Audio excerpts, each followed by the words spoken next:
بسم الله الرحمن الرحيم.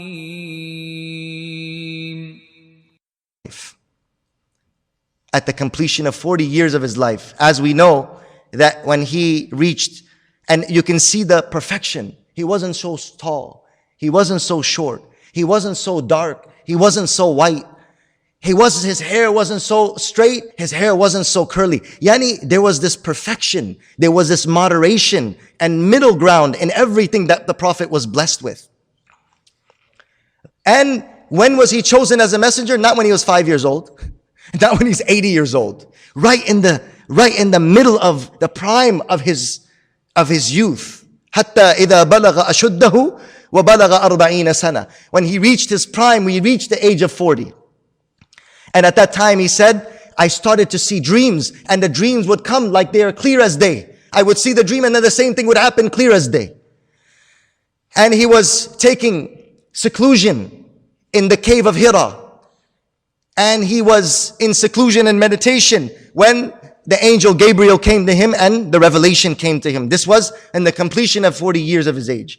فَأَقَامَ بِمَكَّةَ عَشْرِ سِنِينَ وَبِالْمَدِينَةِ عَشْرَ سِنِينَ. And he remained in Makkah for 10 years and in Medina for 10 years. The scholars explain that this is a taghlibi meaning. Yani, in other words, approximately 10 years here, 10 years here, and there could be that 3 years. In other words, it took away the fraction. It just gave the evens.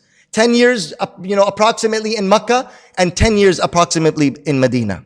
So that would make him 60. That will make him 60. And another 3 years, he passed away when he was 63 years old. وَتَوَفَّاهُ اللَّهُ عَلَى رَأْسِ 60 سَنَةً. And Allah Ta'ala took his life when he was about the age of 60. وَلَيْسَ فِي رَأْسِهِ وَلِحْيَتِهِ 20 شَعْرَةً بَيْضَاءَ. And in his hair and in his beard, there was not even 20 white hairs. My dear brothers and sisters, this is just the first hadith.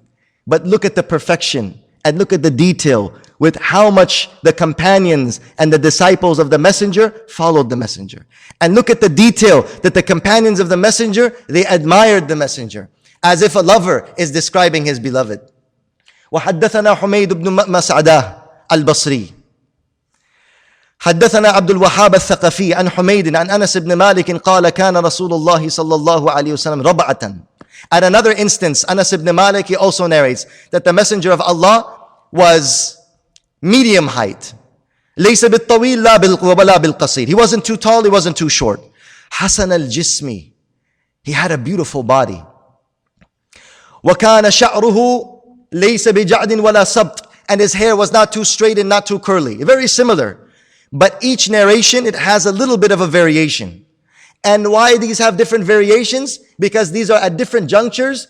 When they would sit and speak and convey what they saw from the messenger, they would notice different characteristics. Or they would remember a different thing and narrate something else at a different gathering. Asmarul lawn. He had a wheat-colored complexion. إِذَا مَشَى يَتَكَفَّأ. And when he would walk, when the messenger walked, he would walk with determination. He would walk with firmness and determination. When he would walk, he wouldn't drag his legs and walk side to side like a heavy person. He would walk like full determination, like a person who had a maqsad. وَمَعْنَا يَتَوَكَّأ يَعْتَمِدُ عَلَى رِجِلَيْهِ كَاعْتِمَادِهِ عَلى الْعَصَى. That he would step upon his feet like a person would step with a cane. وَمَا ذُكِرَ مِنْ كَيْفِيَّةِ مَشْيِهِ مَشْيَةِ أُولِي الْعَزْمِ وَالْهِمَّةِ. And one thing that's mentioned about his walking is that he would walk with a person as if a person had determination, as if he is coming down from a hill. When he would walk like someone who had determination and purpose in his walk. And he would walk, as if he's coming down from a high place.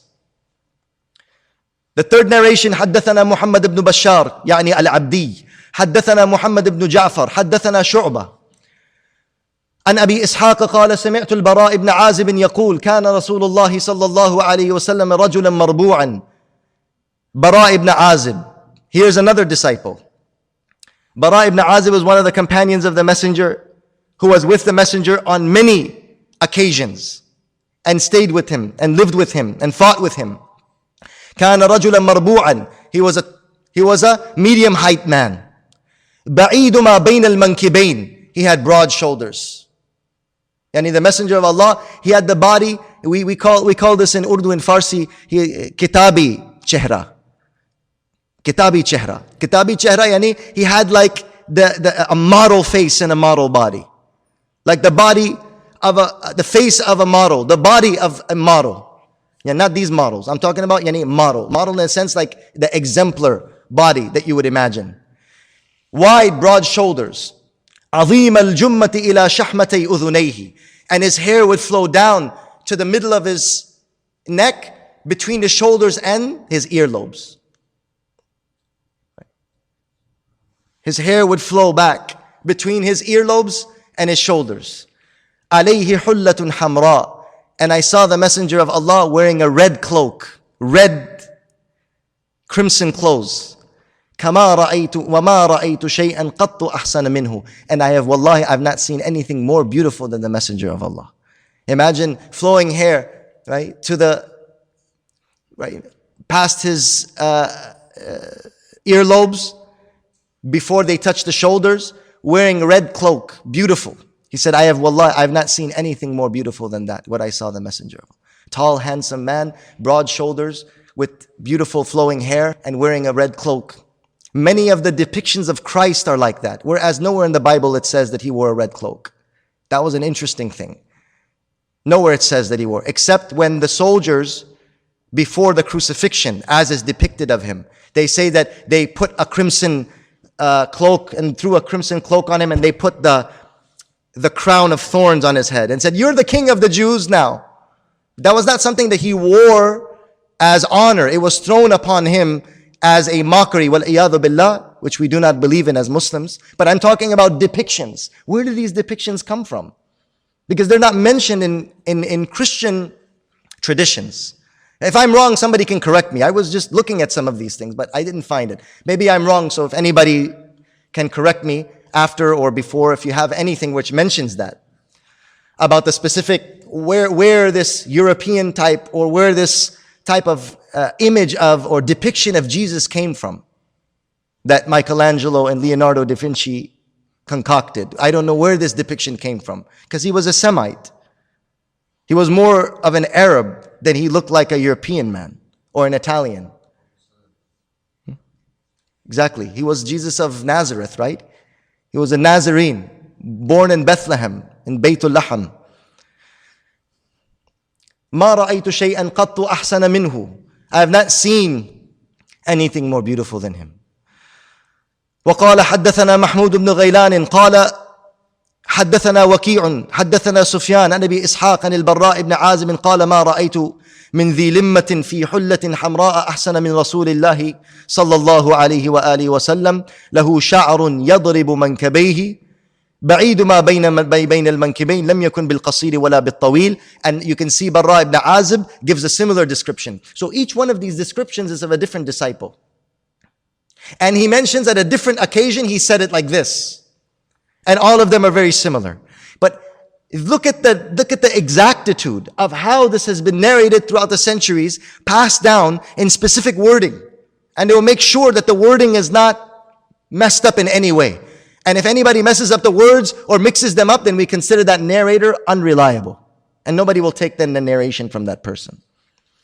So he says, same, Bara ibn Azib in a different hadith, in a different isnad, different chain of transmission.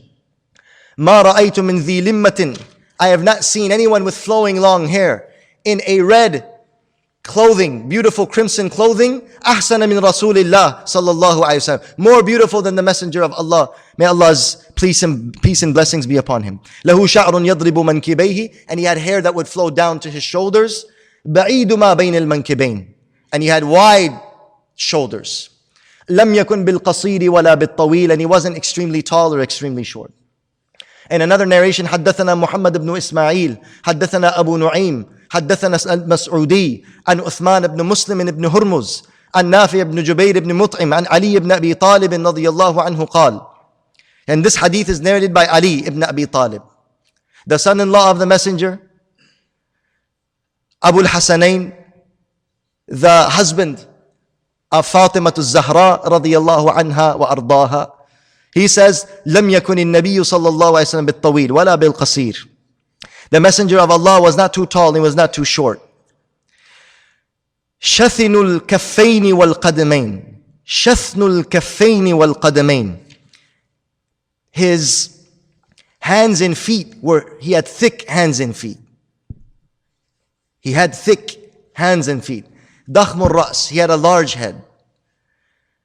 ضخم الكراديس, and he was big boned, big jointed.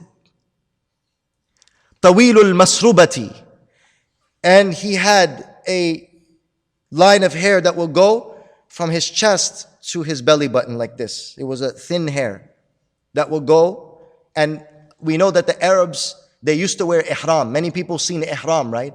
It's like a what you call a sheet on top and a loincloth on the bottom. They would wear a cloth on the bottom that would go around the midsection, and then they would wear a cloth. So many times the bottom of the chest and the torso would become exposed. So you would see a beautiful line of hair, just thin line that would go from the chest all the way down to the belly button of the Messenger ﷺ. إِذَا مَشَى تَكَفَّأَ تَكَفُّأً. When he walked down as if he's كَأَنَّمَا يَنْحَطُّ مِنْ صَبَبٍ, as if he's coming down from a hill. لَمْ أَرَى قَبْلَهُ وَلَا بَعْدَهُ مِثْلَهُ صَلَّى اللَّهُ عَلَيْهِ وَسَلَّمَ. Ali radiallahu anhu just sums it up and he says, I have not seen anybody before him or after him like him. And all of these narrations, my dear brothers and sisters, when you hear the whole thing together, you imagine some of the sculptures of Michelangelo or some of the pictures of Leonardo, and you imagine these like model bodies cut, and you have this specific type of, thick body and large head, and you have this model. And anyone who describes the Messenger sallallahu alaihi wasallam, they describe him in this. They describe him with this type of perfected body. Sayyidina Hassan ibn Thabit, who was one of the maddah, he was one of those who would praise the Messenger of Allah sallallahu alaihi wasallam, was one of the disciples. He says in one of his poems, he says that وَأَحْسَنَ مِنْكَ لَمْ تَرَ قَطُّ عَيْنِي وَأَجْمَلَ مِنْكَ لَمْ تَلِدِ النِّسَاءُ خُلِقْتَ مُبَرَّأً مِنْ كُلِّ عَيْبٍ كَأَنَّكَ قَدْ خُلِقْتَ كَمَا تَشَاءُ. He says, O Muhammad sallallahu alaihi wasallam, وَأَحْسَنَ مِنْكَ لَمْ تَرَ قَطُّ عَيْنٍ, that more beautiful than no eye has ever seen. وَأَجْمَلَ مِنْكَ لَمْ تَلِدِ النِّسَاءُ, and more handsome than no woman has given birth to. خُلِقْتَ مُبَرَّأً مِنْ كُلِّ عَيْبٍ, you have been created free from these physical defects. كَأَنَّكَ قَدْ خُلِقْتَ كَمَا تَشَاءُ, it is as if you have been created as if the way you wanted to be created. If somebody were to give an application, okay, this is the way I want my hair, this is the way I want my body, this is the way I want my legs, this is the way I want my joints. It's as if Allah Ta'ala created you just like as if you put an application there.